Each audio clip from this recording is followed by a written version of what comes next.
Hi, this is Neil Bhay with techitup, and I'm here with Ron Lee this time on this episode as a special guest. Ron is a neighbor of mine and an aficionado for tech as well, and works in the IT space also. So, Ron, welcome aboard. You want to tell us a little bit about yourself? Thank you.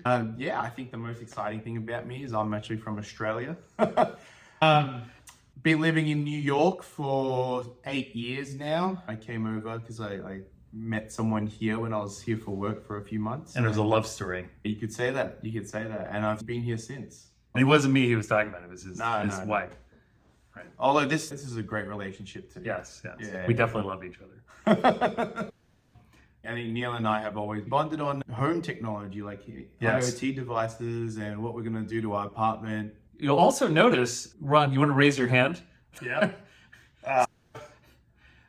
Ron broke his arm. You want to tell us how this happened? Yeah. So I'm a snowboarder. We had gotten epic passes and brand new gear, and we were ready to hit the slopes this season. I was meant to be in Park City for 8 days. On the third day, I caught an edge and fell on my shoulder and dislocated it. That's because he's a really bad snowboarder. Or I was going a little too fast. It's maybe somewhere in between. Yeah. But hopefully I recover with some PT and no surgery. The fingers crossed. Let's all hold Ron's arm in our prayers and hope that he's got a quick recovery. For sure, but stay safe out there. It's pretty gnarly sometimes. As a segue from snowboarding, one of the things that can protect you in snowboarding is helmets. That is the topic of today's Tech It Up. We're going to talk about the Ruroc snowboarding helmet, the Anon Merak. Anon Merak. We're also going to then dive into the world of bike helmets, which is the Unit1. It was the Faro that I have on hand, and there's another one called the Oro, which is out on the market now. But let's kick it off talking about helmets, and here we go.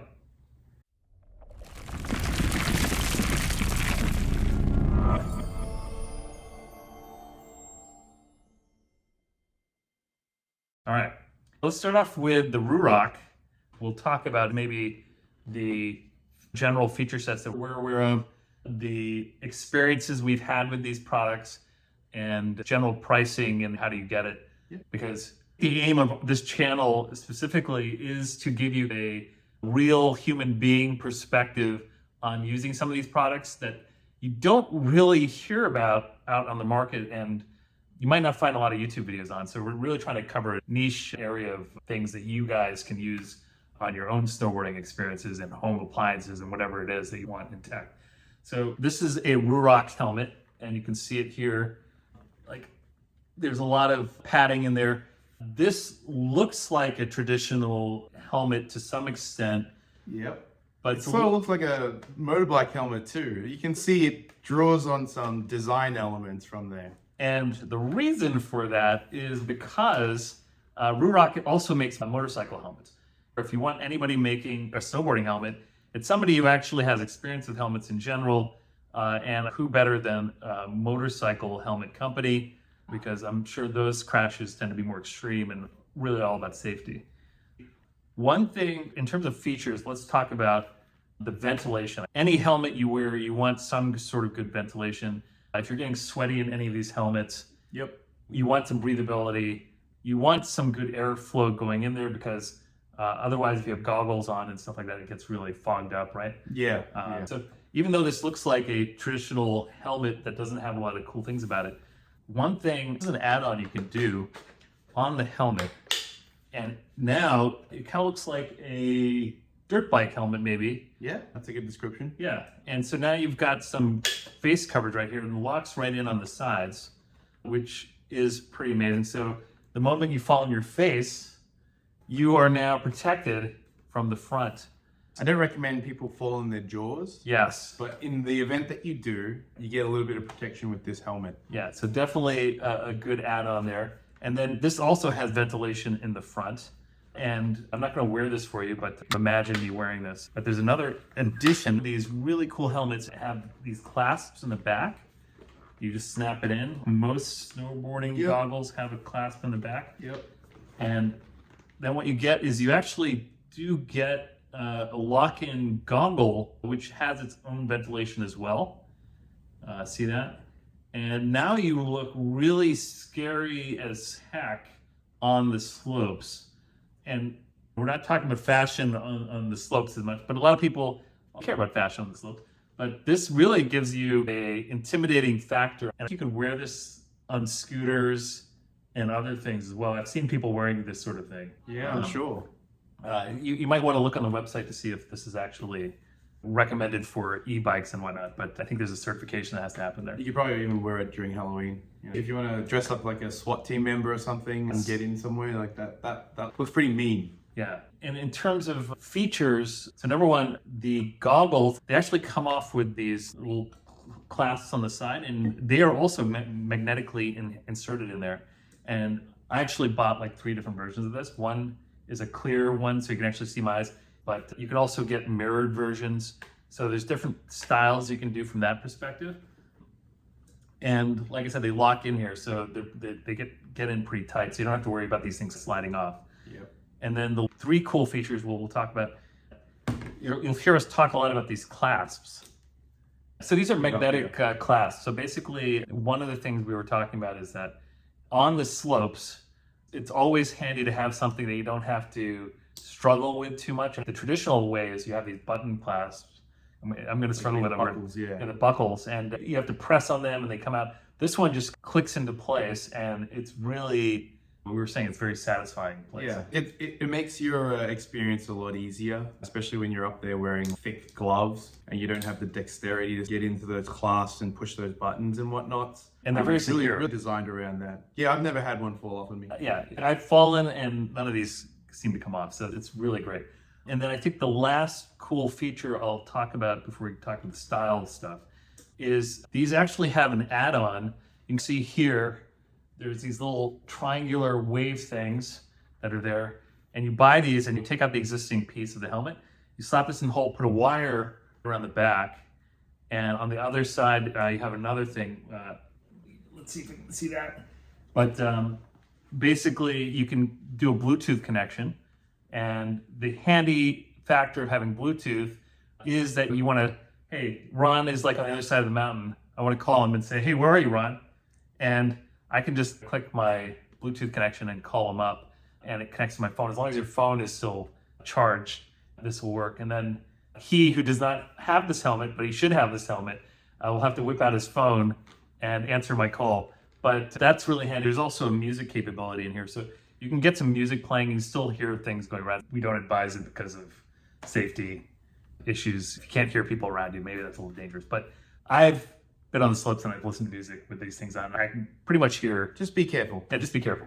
You want to be able to have full knowledge of what's going on around you when you're on the slopes. And the other part we're going to talk about is the padding on the inside. There's some significant cushioning in here, which is probably just as good as on a motorcycle. This is high impact ABS shell, which is probably the heaviest part of this. The rest of this is really light. The Bluetooth component is not significantly heavy. This jaw thing is really not that heavy, and the goggles aren't that heavy. And it's extremely breathable. There's no fogging up that happens. I think all added together, this is not too heavy. But it's not too light. Given how many things are on this thing, but it's also not too light. Suggest you definitely try it on, see how comfortable it is over a more extended period of time. Neil, do you have any experiences with like how long you've been wearing this and how comfortable it is? I've had this helmet for about 2 years, and I've worn it only once or twice on the slopes, and I found it extremely comfortable. I probably have really strong neck muscles.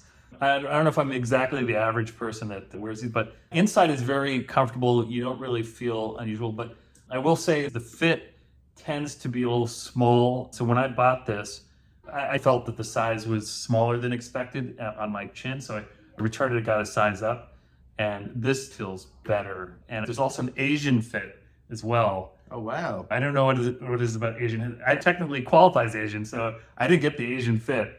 But the non-Asian version worked quite well. It's probably the nose bridge on the goggles where it sits, and maybe like the shape of the actual helmet inside. I do know some helmets out there, like Smith helmets, they do a round fit version of the helmets, which I think for slightly wider heads and less elongated. I'll add a bullet point maybe about what they call it as the difference for the Asian fit, but I didn't really find that much significant except for the size running a little bit small. The other thing, if you want to buy this sort of helmet, There's such a huge variety of styles. I bought standard black because I am boring, but some of the things we saw, the glossy silver, which can blind other people on the slopes. You can definitely stand out with that helmet, Yeah. for sure. And There's also R2-D2 of different Star Wars decals. So we're saying Disney must be pocketing a lot of cash on that one.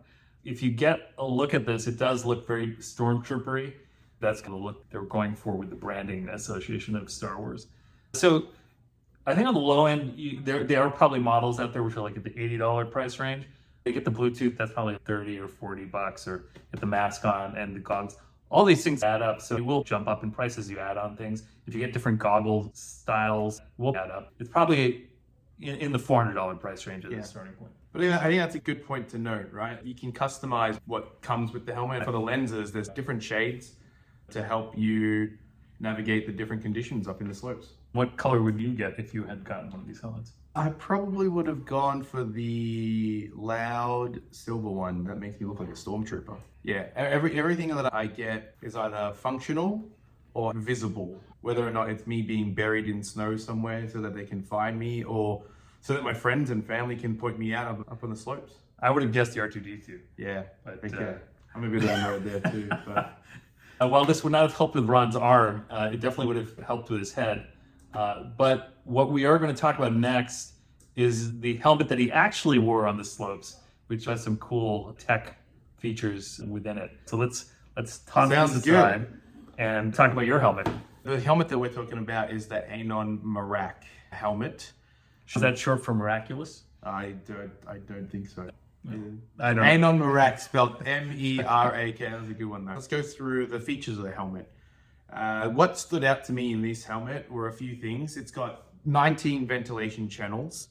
It's got the magnetic clasp, which is what I was looking for. It also has a BOA fit system, or they called it a 360 BOA fit system. Essentially what that is, it's a little dial at the back of the helmet that allows it to conform and fit to your head, and you can tighten and loosen depending on the size of the helmet, because they only come in 3 sizes, actually 4, small, medium, large, and XL. And these sizes, they run true to fit, but not everyone's head is the same size. So the BOA allows for like micro adjustments to make it tighter or looser on the head. While we're speaking about any of these products, we're not sponsored by BOA, we're not sponsored by Ruroc, and we're not sponsored by whatever Merak is provided by.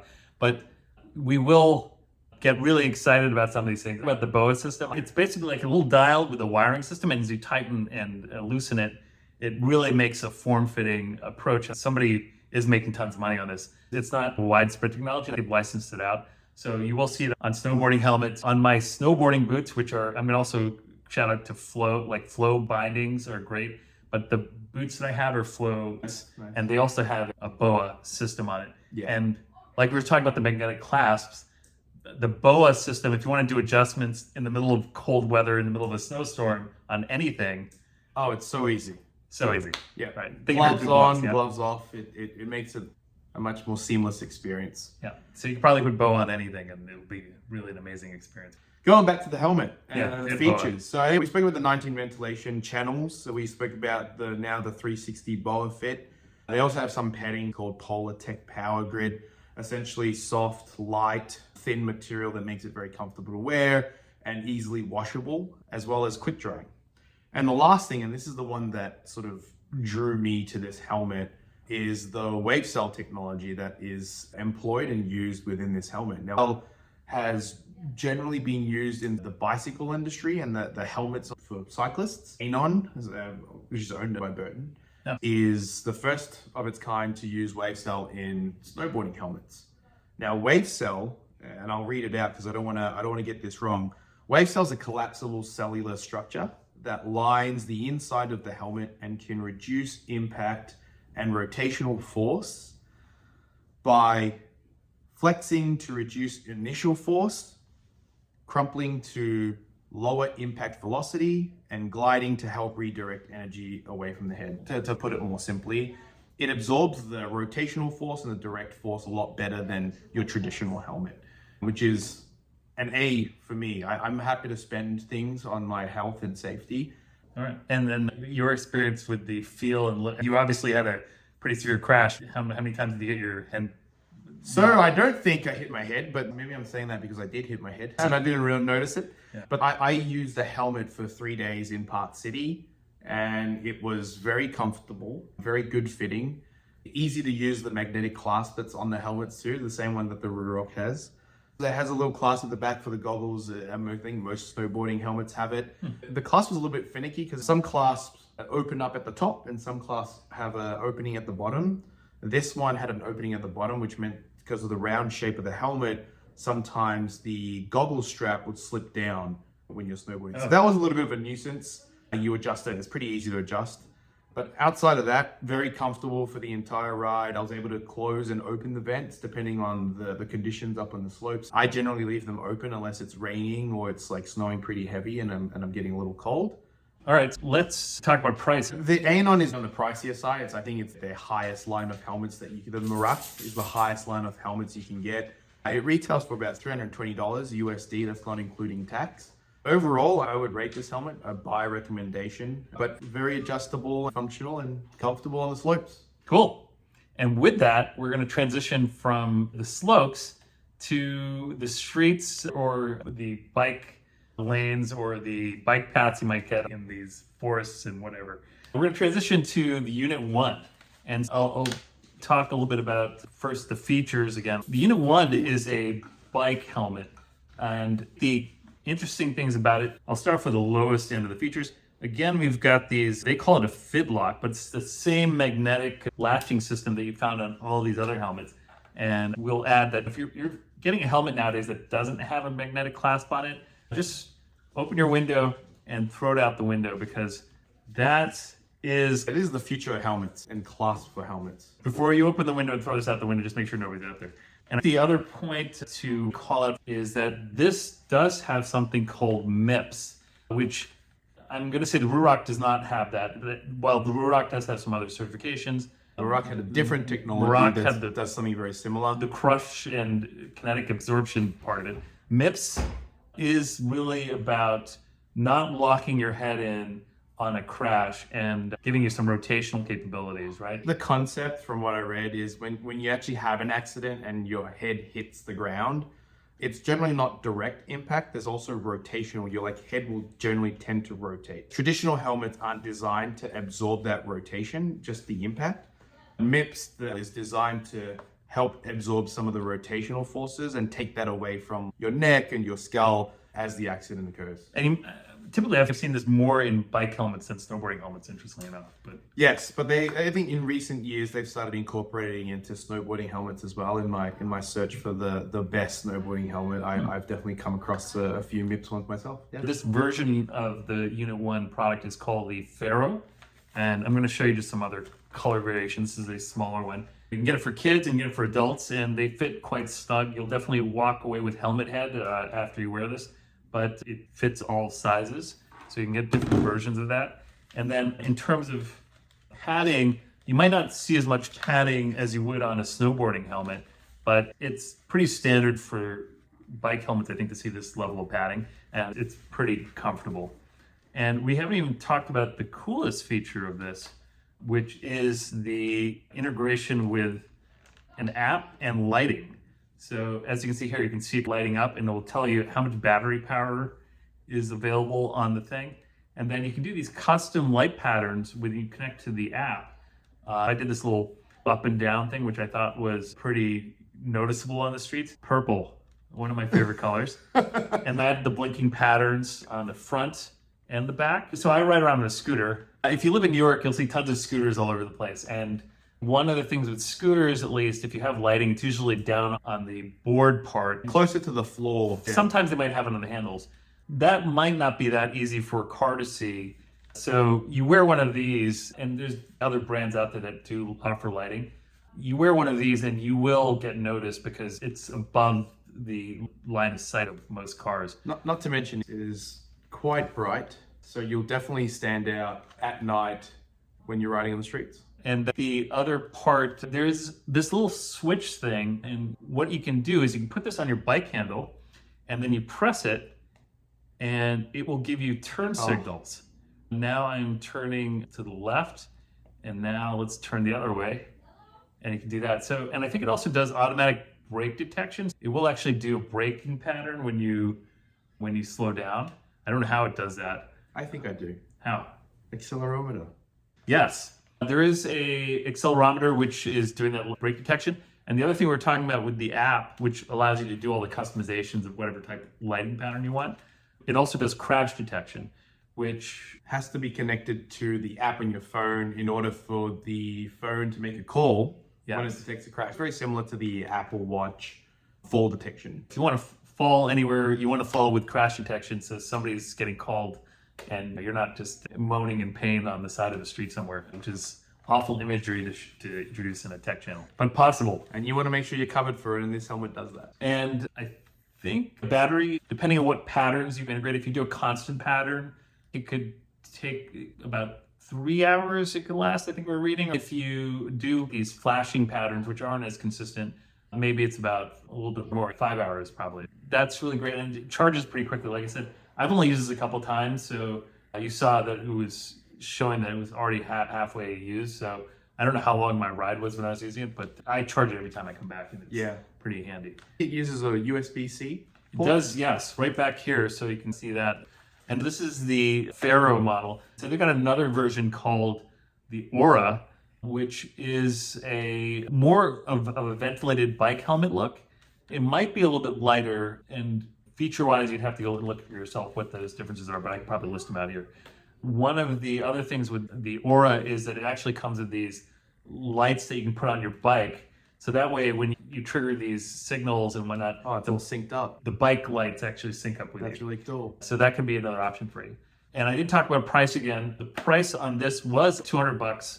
All of these are sizable investments, but you're going to be wearing these all the time. If you want to protect anything, you want to spend some good money to make sure it's working for you.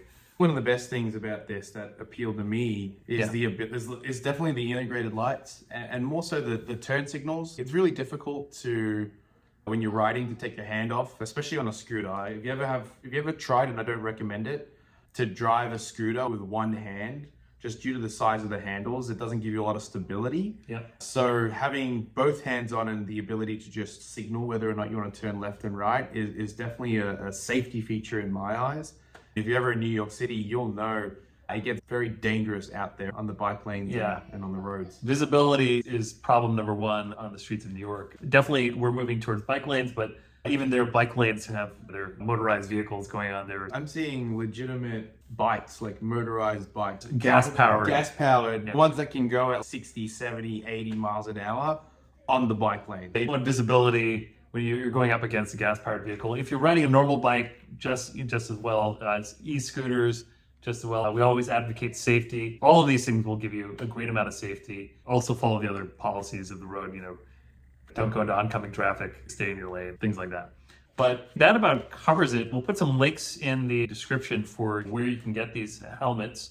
And this channel, it was put together to introduce you to products you might not see anywhere else covered, because maybe there's more exciting things out there and people want to create these videos that are just going to get clicks. Some could say that we are irresponsible with our money. Number one, we're irresponsible for spending on gadgets like this, but we're also irresponsible in the fact that we're creating these videos that aren't expected to get a lot of clicks, but we know that you want to find out details on these things. And there's usually sometimes not a lot of videos out there for these things. This video out here is really just for the public good, and we really don't care about the money, but if you do happen to want to support us, you can subscribe to this channel. But I myself also put a lot of links on social. I'm on Mastodon, which people probably don't know about, but it's one of those alternatives out there. I'm also on Threads, and I am also on, I think I'm on another one, Threads, Mastodon, and there was another one. And I myself am not on social media in the same way. So we're going to give out his personal phone number and his home address. So if you want to contact him,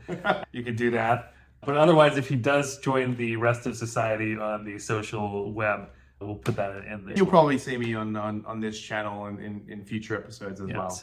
Thanks for joining us. We hope you found this video informative, and we'll see you again on Tech It Up in the next set of products that could affect your life. And if they're not affecting your life currently, you might be like, oh, I want that to affect my life. Come on back next time and we'll talk to you then. See you guys. Take care.